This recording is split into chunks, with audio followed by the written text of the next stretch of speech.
estáis? ¿Cómo está la familia? Qué bueno. Pues es un gusto poder tener la oportunidad de compartir esta mañana con todos vosotros, también con los que nos siguen a través de internet y las redes sociales. Yo creo que Dios tiene hoy algo para nosotros. He estado pues meditando en qué Él quería hablarnos, ¿no? Y yo creo que Él está llamando a caminar en la unidad, ¿no? En la unidad como iglesia, pero también como personas y como familias unidas en Él y entre nosotros. Yo creo que hay algo que Dios está haciendo sonar en mi corazón y en el corazón de muchos. Yo he compartido de eso también con algunos. Y quisiera hablar de esto, de la unidad. Y yo creo que, bueno, te he preparado unas diapositivas que vamos a ir viendo. Yo creo que la unidad está en la misma naturaleza de Dios. Y quisiera que juntos observáramos esto en las Escrituras. Yo creo que es esa esencia de unidad, Dios la ha impreso en nosotros y en todo lo que somos, en nuestras relaciones, en nuestra relación con Él primeramente y la relación que podemos tener unos con otros. Y en primer lugar, lo podemos ver porque Dios es uno, ¿no? Él mismo, en Él mismo está la esencia de la unidad. Dios es un Dios trino, ¿no? Sabemos que la Trinidad, aunque no la entendemos, ¿cuántos no entendéis la Trinidad completamente? Yo soy el primero en levantar la mano. No entiendo completamente cómo Dios puede ser uno y tres personas a la vez, ¿no? Sin embargo, lo veo en la Escritura muy claro. Él es Dios Padre, Él es Dios Hijo y Él es Dios Espíritu Santo. Tres personas, pero al mismo tiempo un solo Dios. Y vemos operar a este Dios que es uno a la vez, ¿no? Pues de muchas maneras, ¿no? En la Escritura hay testimonio de ello por todos lados. Jesús mismo decía, el Padre y yo uno somos, decía Jesús, ¿no? Y estaba hablando acerca de esa unidad que había del Hijo con el Padre y obviamente con el Espíritu Santo. Quiero hablar de eso. Desde Génesis podemos ver como en Génesis 1, tengo por ahí el versículo si lo podéis proyectar. Génesis 1:26 dice: entonces dijo Dios, hagamos al hombre a nuestra imagen y conforme a nuestra semejanza. Está hablando en singular. Esa es una de las primeras escrituras que muestran a Dios operando, hablando de hagamos, ¿no? Hagamos al hombre a nuestra imagen, conforme a nuestra semejanza. Dice: y señoré en los peces del mar, en las aves de los cielos, en las bestias y en toda la tierra y en todo animal que se arrastra sobre la tierra. Dios es uno. Dios es uno, obrando. Ahora, en segundo lugar, en la siguiente diapositiva vemos que también hay un deseo en el corazón de Dios de una unidad de Él con el hombre. La unidad de Dios con el hombre, ¿no? También en Génesis mismo podemos ver cómo Dios preparó y diseñó toda la creación, y todo el diseño que Él dio fue para esa unidad de Él con el hombre. Y todo en medio de la unidad, ¿sabes qué elemento está? El amor. Y vamos a llegar a ello al final. Porque Dios creó al hombre, Él es todopoderoso, Él creó todas las cosas, y el sexto día Él creó al hombre. Y Él nos creó para tener una relación de unidad y de amor con el hombre. Y por eso nos dio el libre albedrío. Por eso somos libres para elegir tener esa libertad para elegir si estamos cerca de Él o no estamos cerca, ¿no? Y fíjate en Génesis capítulo 3, verso 8 y 10, después de que el hombre cayó, dice que estaba ahí Adán y Eva, dice, y oyeron la voz de Jehová Dios que se paseaba en el huerto, dice, al aire del día, y el hombre y su mujer se escondieron de la presencia del Señor Dios entre los árboles del huerto. Mas Jehová Dios llamó al hombre y le dijo: ¿dónde estás tú? Y él respondió: oí tu voz en el huerto y tuve miedo, porque estaba desnudo y me escondí. Es evidente que Adán y Eva estaban familiarizados con la voz de Dios, y estaban familiarizados con Dios porque conocían su voz, ¿no? Dice que cuando oyeron la voz de Dios se escondieron. Entonces había una relación. En varias partes del Génesis podemos ver cómo había una relación de Dios con el hombre, con Adán, con Eva. Había una relación basada en el amor y había una unidad. Y esa misma relación, esa relación se rompió cuando el hombre desobedeció, ¿no? Pero Dios, eso no fue así al principio. Dios nos diseñó para estar en unidad con Él, ¿no?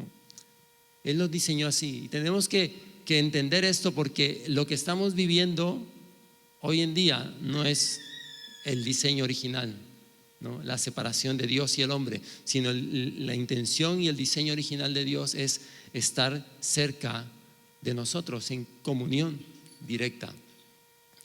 Y por eso el Padre envía al Hijo para restaurar esa relación de amor, para restaurar esa unidad de Él con nosotros. Ese es el propósito. Por eso Él envía a su Hijo Jesús para restaurarlo. En Juan capítulo 17, verso 21, dice: para que todos sean uno, dice, como tú, oh Padre, en mí y yo en ti, que también ellos sean uno en nosotros, para que el mundo crea que tú me enviaste. En el verso 22 dice: la gloria que me diste yo les he dado, para que sean uno, así como nosotros somos uno. Yo en ellos y tú en mí, para que sean perfectos ¿en qué dice? En unidad, para que el mundo conozca que tú me enviaste y que los has amado a ellos como también a mí me has amado. Entonces Jesús viene a dar su vida como hijo. Sabemos todos, ¿no?, que Él vino, nació, vivió entre nosotros y dio su vida. Nos dio su ejemplo vivo de esa unidad que es el diseño original de Dios con el hombre, ¿no? Él, siendo hombre, representando esa unidad con el Padre, precisamente para restaurar nuestra unidad con Dios. Por eso es que toda persona, por eso es que hay un camino solo para llegar al Padre, ¿no? Es Jesús. Jesús es el camino. A través de Él, gracias a lo que Él hizo en la cruz, tú y yo podemos restaurar esta unidad con el Padre, esta unidad con Dios. Entonces hemos visto que Dios es uno, ha diseñado que Dios y nosotros tengamos unidad, pero también Él ha diseñado que el hombre y la mujer estén en unidad, ¿no? Que haya unidad entre el hombre y la mujer. Esa misma esencia la puso en la relación del hombre y la mujer. Otra vez en Génesis capítulo 2, verso 23, lo vemos allí, dice: dijo entonces Adán: esto es ahora hueso de mis huesos y carne de mi carne. Esta será llamada varona, porque del varón fue tomada. Dice: por tanto dejará el hombre a su padre y a su madre y se unirá a su mujer y serán una sola carne. Dice: y estaban ambos desnudos, y Adán y su mujer, y no se avergonzaban. Este versículo 24 que es muy sonado, ¿no? Por tanto dejará el hombre a su padre y a su madre y se unirá a su mujer y serán una sola carne. Es la esencia del propósito de Dios para el matrimonio, porque cuando un hombre y una mujer se unen, llegan a ser uno. Y no se refiere solamente a lo que es el tema sexual o el tema emocional, sino tiene que ver con todo lo que gira alrededor de la construcción de una familia, ¿no? La construcción de una relación. La unidad es fundamental. Ahora, pero esta unidad, que es parte del diseño de Dios, como hemos dicho, se rompió. Se rompió cuando Adán y Eva tomaron la decisión de romperla, ¿no? Por el engaño y el deseo de ser igual a Dios, se partió la unidad. Se partió la unidad con Dios y también la unidad entre ellos. Lo vimos en el verso 8, dice que oyeron la voz del Señor, Dios que se paseaba en el huerto al aire del día. Dice, y el hombre y su mujer se escondieron de la presencia de Jehová Dios entre los árboles del huerto. Allí ya estaba fracturada la unidad entre el hombre y Dios, y también por consecuencia entre el hombre y la mujer. Y a partir de ahí vinieron las complicaciones en el matrimonio. A partir de ahí llegó la infidelidad, a partir de ahí llega el divorcio, la separación, ¿no? Incluso viviendo juntos pero sin estar realmente juntos, ¿no? Eso puede pasar en los matrimonios. El maltrato en el hogar, ya sea físico o psicológico, todo es producto y consecuencia de la ruptura de la unidad que Dios había planeado originalmente. Y eso es así. Pero este no era el diseño de Dios para el matrimonio. Y a través de Jesús está restaurando esto, no solamente en la vida del hombre, en su relación la relación del hombre con Dios, sino también en las relaciones que hay, no solo en vertical, sino horizontal, ¿no? Primeramente, obviamente, con nuestro cónyuge y con las demás personas. Ahora, estamos hablando de la unidad, pero ¿cómo podemos definir la unidad? Yo intenté buscar unas definiciones, había varias en el diccionario, pero encontré esta que se me hizo bastante apropiada para lo que estamos hablando. Y dice que la unidad es una propiedad de ser, dice la propiedad de ser en virtud de la cual no puede dividirse sin que se pierda o altere su esencia. Es la propiedad de un ser en virtud de la cual este ser no puede dividirse sin que se pierda o altere su esencia. Y lo que ha sucedido en el hombre es que esa falta de unidad nos llevó a perder la esencia, ¿no? O alterar la esencia de Dios en nosotros. Pero hay una respuesta, la respuesta está en Jesús, ¿no? Jesús viene a restaurar esta esencia, este diseño original que tú y yo necesitamos para nuestra relación con Dios y para nuestra relación con los demás. Entonces tenemos que reconstruir y mantener esa unidad. Y eso es algo que tiene que ser buscado y procurado por cada uno de nosotros, ¿no? Tiene que ser intencional de parte nuestra. Y yo creo que aún desde el principio era un ejercicio que el hombre tenía que hacer incluso antes de caer. ¿Por qué? Porque Dios nos dio el libre albedrío. O sea, tú y yo y Adán y Eva desde el principio podían hacer lo que ellos quisieran, ¿no? Porque así nos diseñó el Señor, tal como somos ahora. Y la ruptura de la unidad vino porque Adán y Eva podían romperla. Tenían esa facultad porque tenían libertad para decidir y elegir. Y ahora mismo tú y yo podemos elegir restaurar y reconstruir esa unidad, acercándonos a Dios a través de Jesús. Podemos restaurar, pero no solo restaurarla en un punto cuando tú y yo tomamos una decisión de decir, sí, Dios, yo he metido la pata hasta ahora y quiero restaurar mi relación contigo, el plan original, sino ahora también tenemos que mantenerla. Tenemos que mantener esa decisión de unidad con el Señor. Pablo les escribió acerca de esto a la iglesia de Éfeso y Colosas. Y vamos a leer esas dos porciones, una del libro de Efesios, de la carta a los Efesios, que está en el capítulo 4, verso 1, Efesios 4:1, y luego vamos a leer en Colosenses 3:12. Mira, y en Efesios 4:1 dice: yo pues preso en el Señor, os ruego que andéis como es digno de la vocación con que fuisteis llamados, con toda humildad y mansedumbre, soportándoos con paciencia los unos a los otros en amor, solícitos en guardar la unidad del Espíritu en el vínculo de la paz.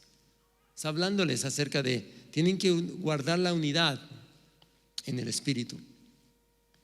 En Colosenses capítulo 3, verso 12, tenemos ahí también en la pantalla, dice: vestíos pues como escogidos de Dios, santos y amados, de entrañable misericordia, de benignidad, de humildad, de mansedumbre, de paciencia, soportándoos unos a otros, perdonándoos unos a otros.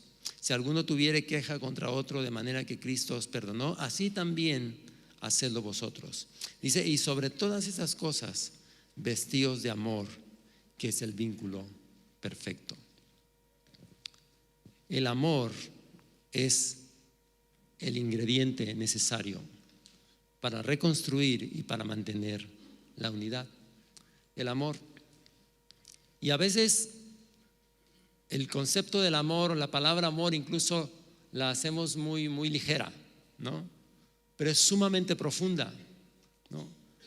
Ese ingrediente necesario para la restauración de la unidad, que es el amor, es sumamente profundo. De hecho, es la esencia también del corazón de Dios, porque Dios es amor, ¿no? ¿No es así?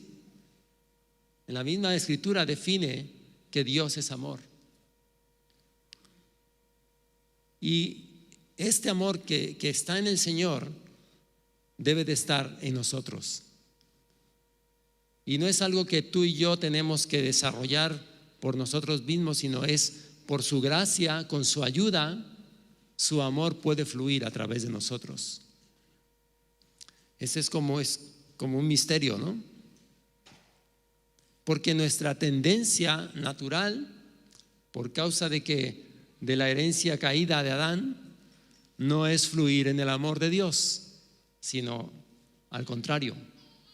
Pero tenemos que ejercitarlo para reconstruir y mantener la unidad.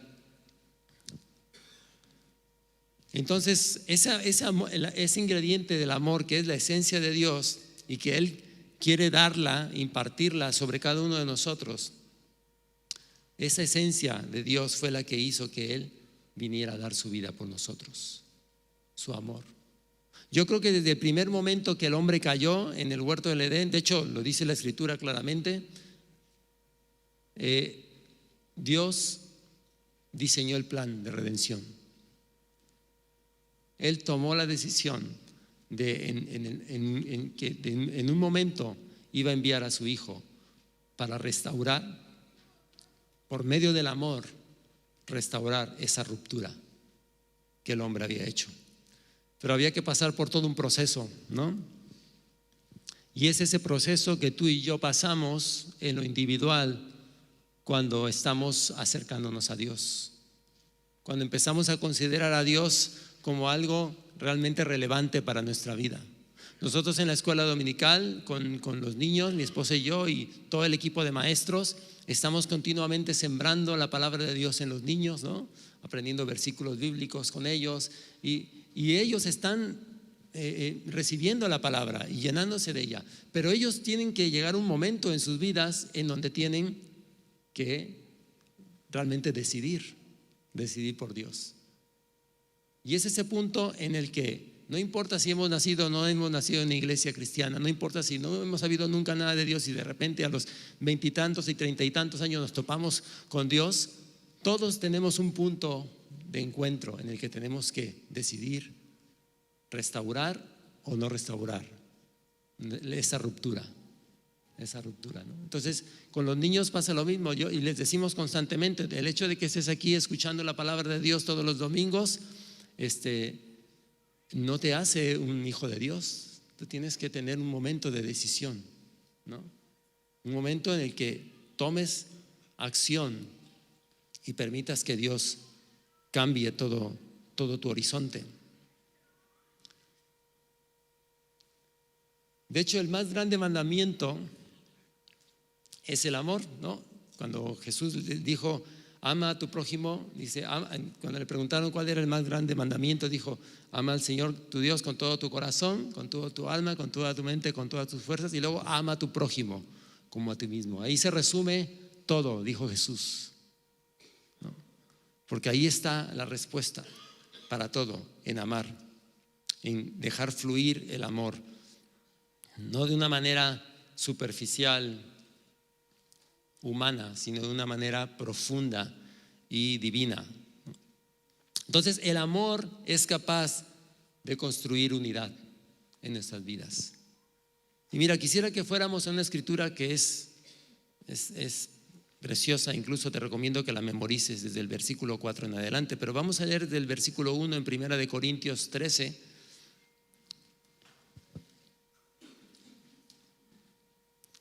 Dicen que es la porción del amor, ¿no?, en la escritura. En 1 Corintios 13, versículo 1 dice, lo tengo en una traducción en la pantalla del lenguaje actual que la solemos usar con los niños y es muy clara para aprenderla con ellos.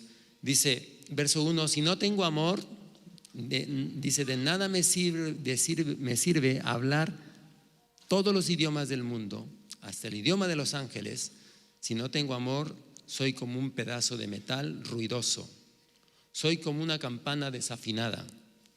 Dice, si no tengo amor, de nada me sirve hablar de parte de Dios y conocer sus planes secretos.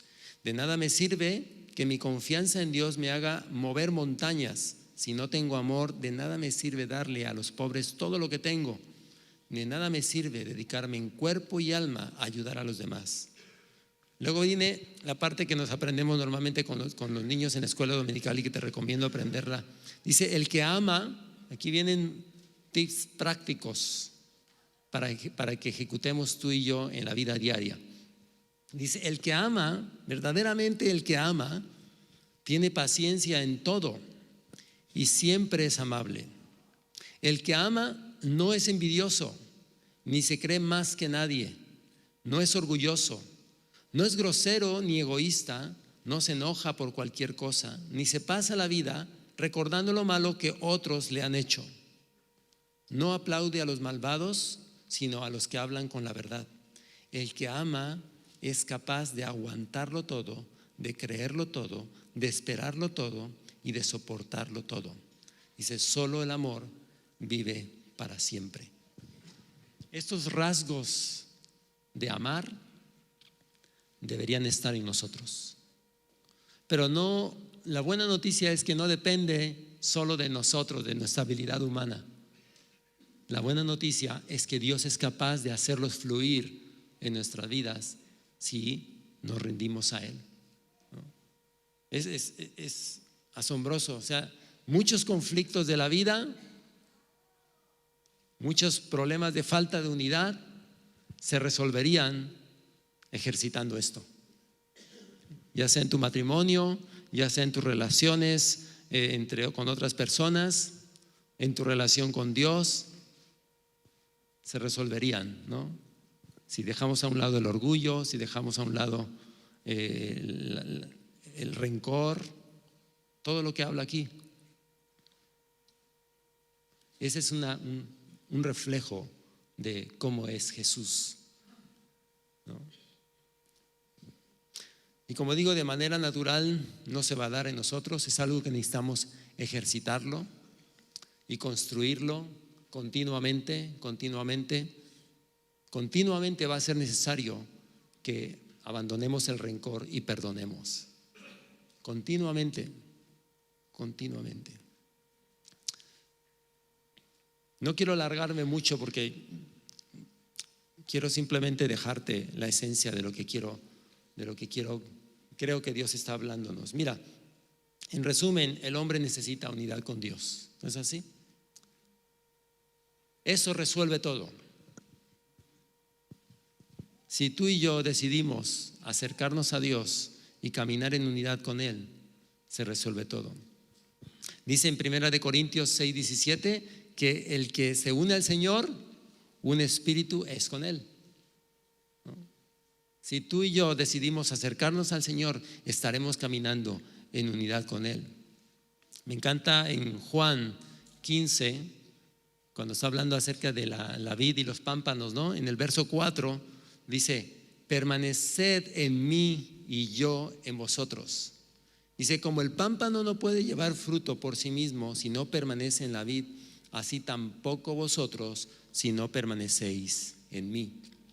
Dice: yo soy la vid y vosotros los pámpanos. El que permanece en mí y yo en él, este lleva mucho fruto, porque separados de mí nada podéis hacer. Permanecer en él es necesario. Es una ilustración muy clara de lo que significa caminar con Dios.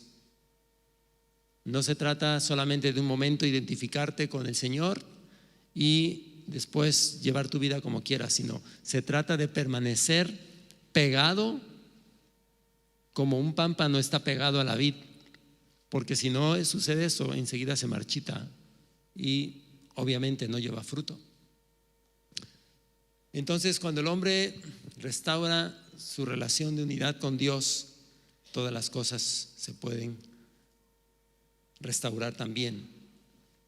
Los matrimonios necesitan caminar en unidad con Dios, ¿no? No el hombre, es decir, el hombre y la mujer fluyendo juntos.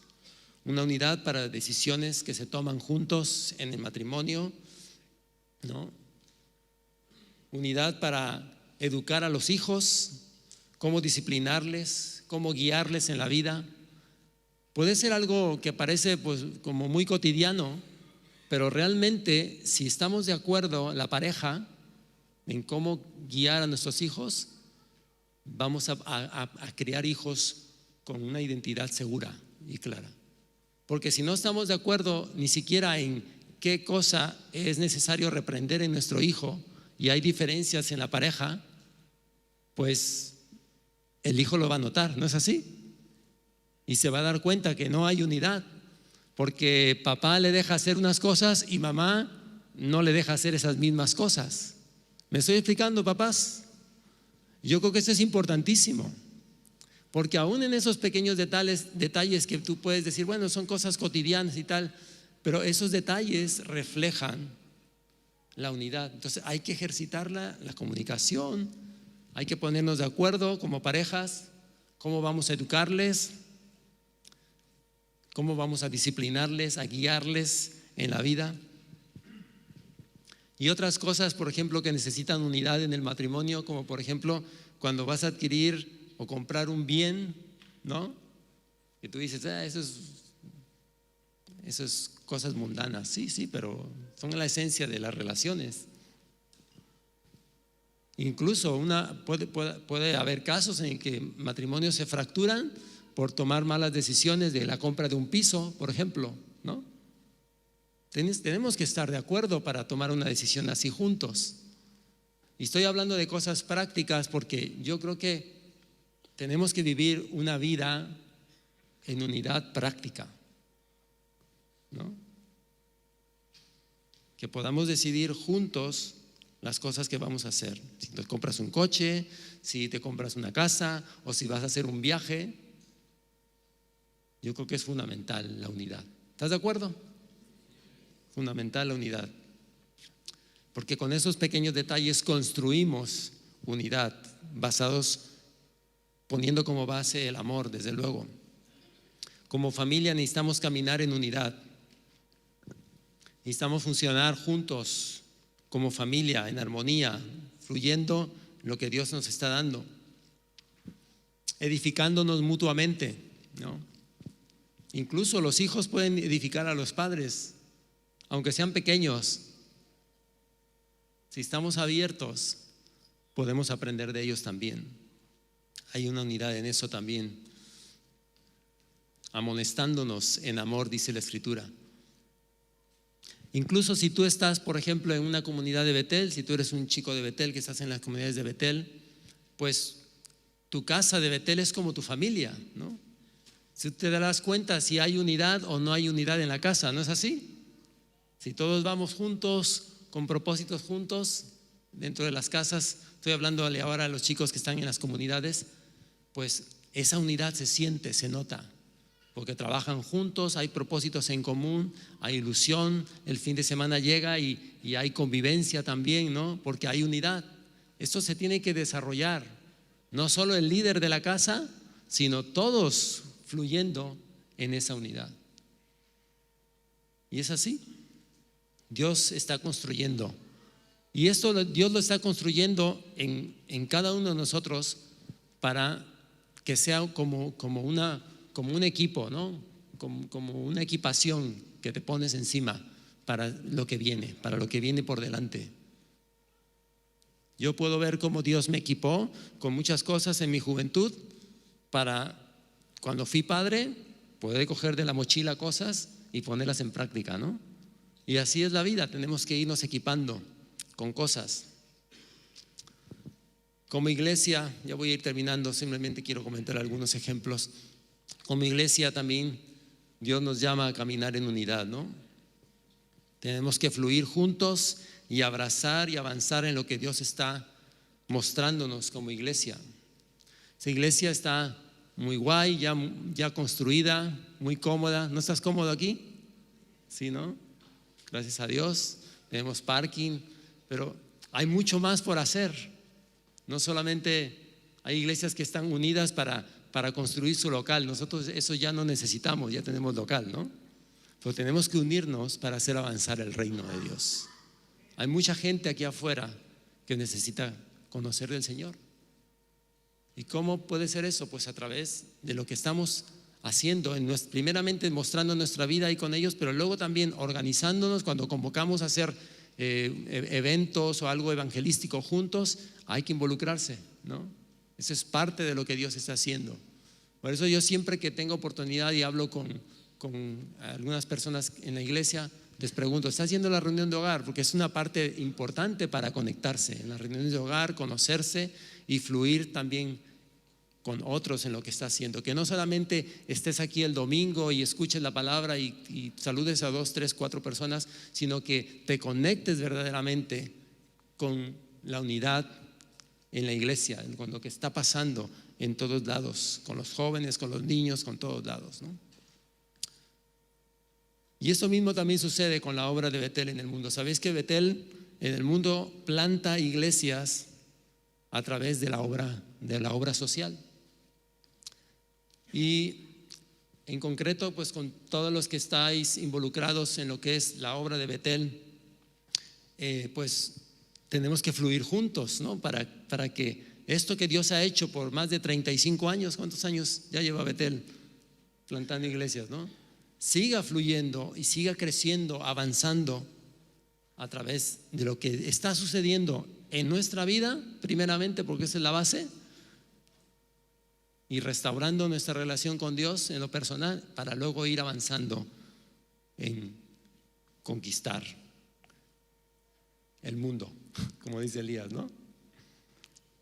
Primero en nuestra Jerusalén, aquí en nuestra región, en Samaria, y hasta el último de la tierra. Hasta el último de la tierra. Eso es parte del ADN que tiene la visión misionera de Betel. Quisiera terminar ya nada más y quisiera pedirte, ¿puedes poner en pie, por favor? Y si pueden subir los músicos.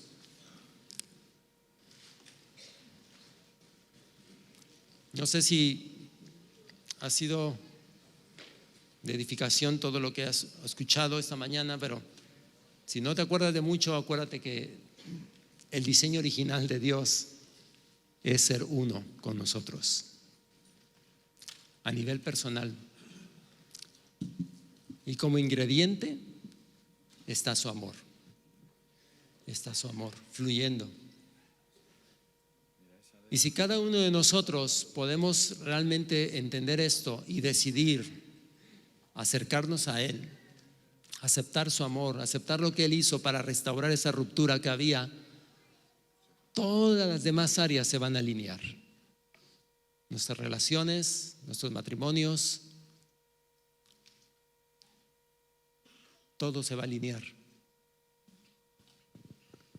Así que quiero invitarte, ¿por qué no cerramos nuestros ojos un momento?